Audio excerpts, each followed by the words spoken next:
"You don't deserve a girl like me." She smirked while texting another guy, so I walked away without a word. Now she's begging for a second chance, and I don't even reply. Hey viewers, before we move on to the video, please make sure to subscribe to the channel and hit the like button if you want to see more stories like this. Thanks. I always thought loyalty would be enough. When I was with Samantha, I believed that if I kept showing up, if I was reliable, if I did all the small things right, the flowers on random days, the late night drives when she couldn't sleep, the quiet, "I got this," whenever her car broke down, it would add up to something that mattered. We'd been together a little over 2 years, and I wasn't naive. I knew relationships weren't fairy tales, but I thought we had built something steady, safe, and real. At least, that's what I told myself every time I ignored the little cracks forming. Samantha was magnetic. People noticed her when she walked into a room. Not just because she was beautiful, though she was, but because she had this way of pulling attention to herself. She thrived on it. When we first started dating, I liked that about her. I was the quiet one, the steady one, and she was the spark. Together, I thought we balanced each other. But lately, the balance had started to feel more like weight. It started small. She'd criticize my clothes when we went out. "Babe, that shirt looks so basic. Can't you wear something with more style?" Or she'd tease my car. "Ugh, the way this thing rattles when you hit 60, don't you ever get embarrassed?" I brushed it off. I told myself that's just how she joked, that she didn't mean it. But when you hear little cuts enough times, they stop sounding like jokes and start sounding like truth. The real problem was her phone. She was always on it. Not in the way everyone is, but glued to it, smirking at texts, holding her screen away from me, typing furiously with that look of satisfaction like she was in on some joke I wasn't part of. One night, it all boiled over. We were sitting in her apartment after dinner, and she was scrolling while I was talking about work. I asked if she was even listening. She didn't look up. "Relax," she said. "I'm multitasking." "Feels like you're not even here half the time anymore," I told her. That's when she looked up, finally, with this little smirk that I'll never forget. Her phone was still in her hand, thumb hovering over the screen. "You don't deserve a girl like me," she said. Just like that. No build-up. No hesitation. Said it as casually as someone commenting on the weather. Then she went back to typing. For a second, I thought I misheard. "What did you just say?" I asked. She didn't even glance at me. "I'm just saying, you're lucky. Guys like you don't usually get girls like me." And sometimes, I wonder if maybe I settled too soon. It hit me harder than I expected. I had put 2 years into this, had been there for every bad day, every meltdown over her classes, every fight she had with her mom. I had been the steady one, the anchor. And she was sitting there, texting God knows who, telling me to my face that she was too good for me. I didn't argue. I didn't yell. I just sat there, feeling the floor shift under me. "Right?" I finally said, keeping my voice even. "Good to know." She rolled her eyes. "Don't get all dramatic. I'm just being honest. You're a nice guy, but sometimes I feel like I could do better." Better. That word sat in my chest like a stone. I didn't reply. I didn't give her the satisfaction of a fight.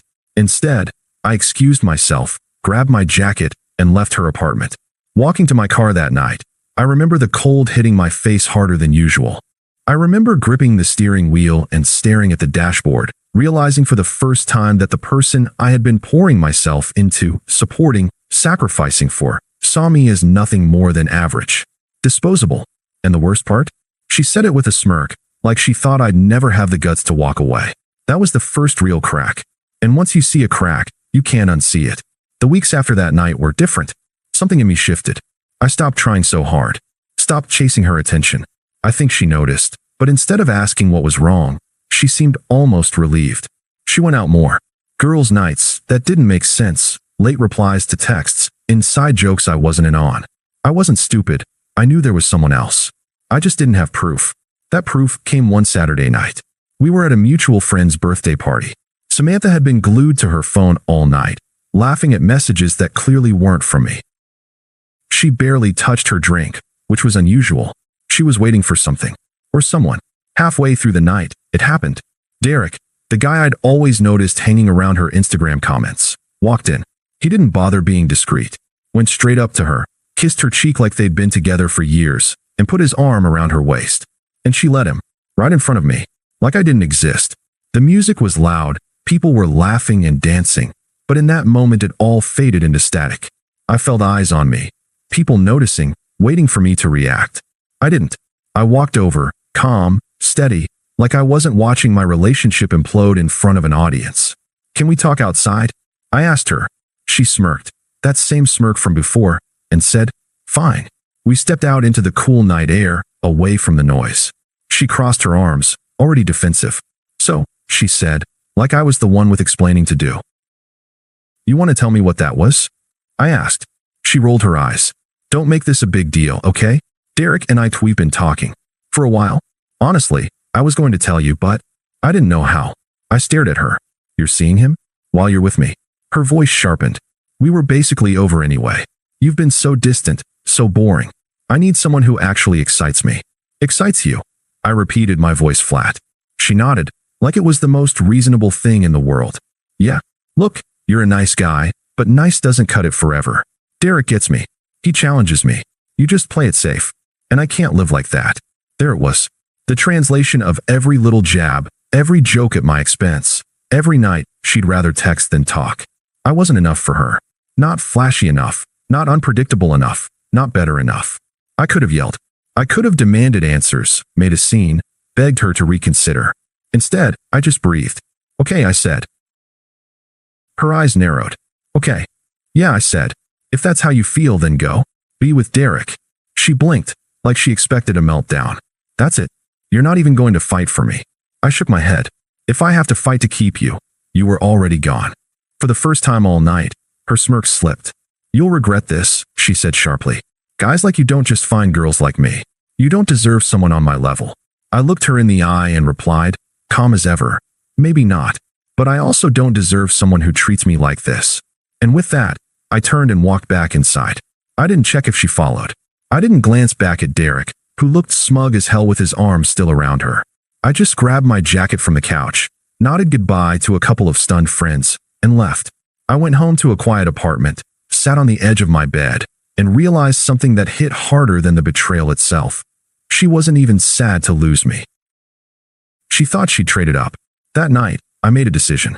I wasn't going to chase, beg, or try to prove my worth to someone who had already decided I wasn't enough.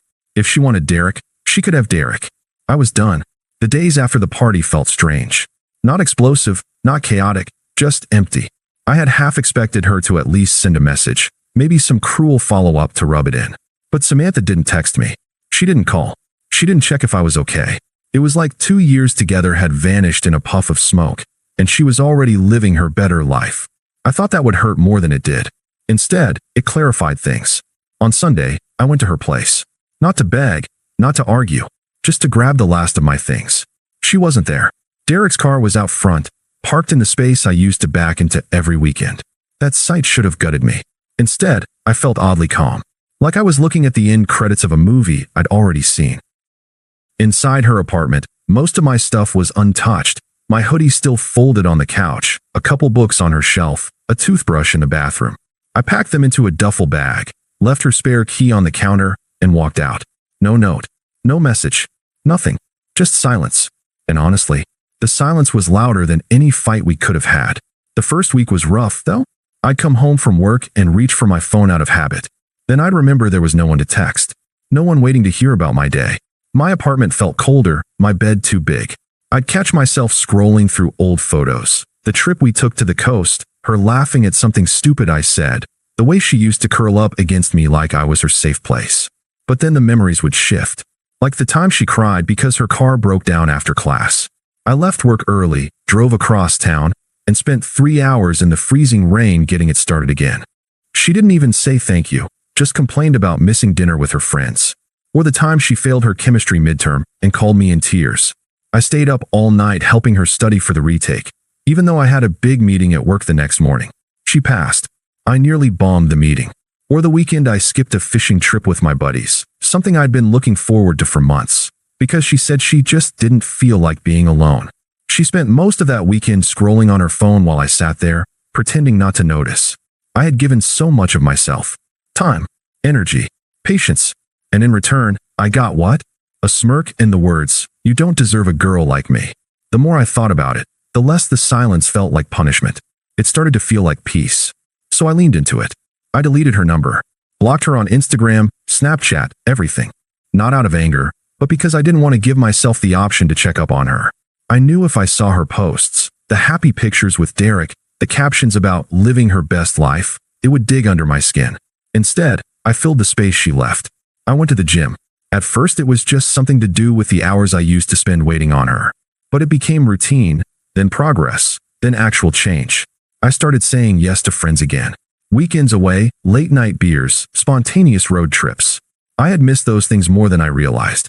I even threw myself into work, volunteering for projects, staying late because I wanted to, not because I was avoiding going home to an empty apartment. It wasn't instant. Some nights still sucked. Some mornings I woke up with the echo of her laugh in my head and had to shake it off. But the silence started teaching me something. I had been living in her orbit for 2 years. Now, I finally had room to live in my own. And the best part? I knew she hated silence. Samantha thrived on attention, the texts, the validation, the little gasps from friends when she told her dramatic stories. For the first time since I'd met her, I wasn't giving her that anymore. No arguments. No pleas. No closure speech. Just nothing. And I had a feeling, deep down, that sooner or later, the silence would get to her. For a while, I didn't hear a word from Samantha. I knew from mutual friends that she and Derek were posting pictures like crazy. Dinners at expensive restaurants, trips to the lake, selfies with captions like, "Finally with someone who gets me." I ignored it all. I didn't block mutual friends, but I trained myself not to ask. When people try to bring her up, I shut it down with a quick, "I don't keep up with her." And honestly, life without her was lighter. But then, little by little, the tone shifted. The first crack came when my buddy Jason pulled me aside at work. He hesitated, then said, "Hey, you know Samantha's not doing so hot, right?" I raised an eyebrow. "Didn't she just post about a trip with Derek?" Jason smirked. "Yeah, except Derek went with 2 other girls too. And apparently, he didn't even pay for her ticket. She did. Word is, he's been using her. Drinks, rent, the works." I let that sink in. I wasn't surprised. Derek had always been flashy, the kind of guy who looks good in photos but never has his wallet when the bill comes. The next crack came through Instagram, even though I had her blocked. A friend showed me one of her cryptic posts, a black screen with white text that said, "Some people don't appreciate loyalty until it's gone." I almost laughed out loud at the irony. Then came the first attempt. It was a Wednesday night, a few months after the breakup. My phone buzzed with a number I didn't recognize. The text read, "Hey, it's me.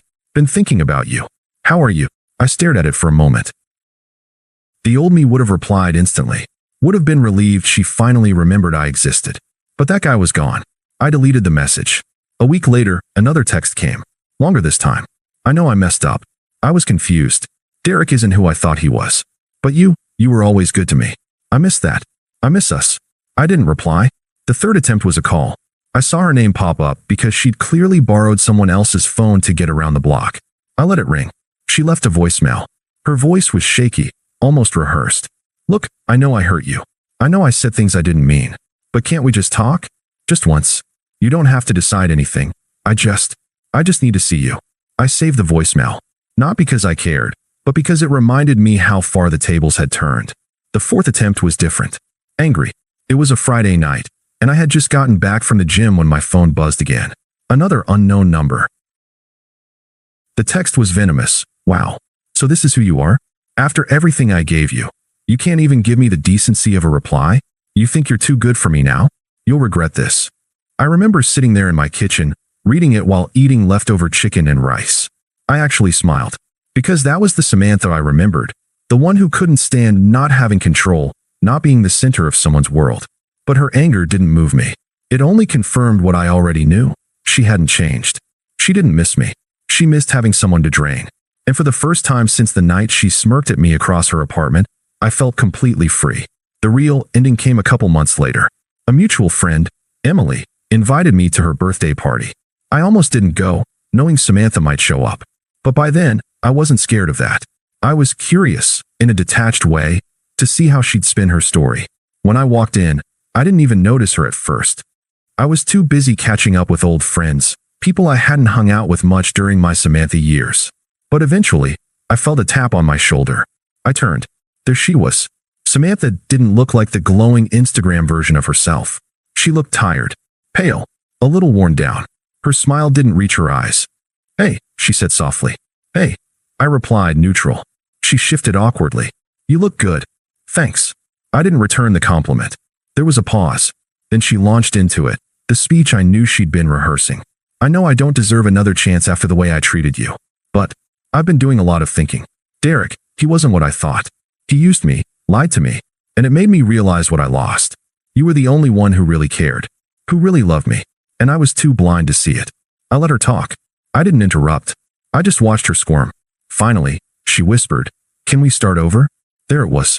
The full circle. I took a breath, then gave her the only closure she was ever going to get. You're right, I said calmly. You don't deserve another chance. You had one. You chose Derek. You told me I didn't deserve a girl like you. And maybe you were right about that, because I deserve someone who respects me, someone who values me. That was never you. Her face went pale. So that's it. After everything, you're just going to walk away? I nodded. I already did. Months ago. You just didn't notice. For a moment, she looked like she might cry. But then her pride kicked in, and she snapped. Fine. Whatever. You'll come crawling back one day. I smiled faintly. No, I won't. And then I walked away, straight back into the laughter and warmth of people who actually cared about me. She stood there, alone, clutching her drink like it was a lifeline. That was the last real conversation we ever had. And the best part? I didn't even think about her on the drive home. Thanks for watching. Make sure to subscribe to the channel and hit the like button. What do you think about this story? Share it in the comments.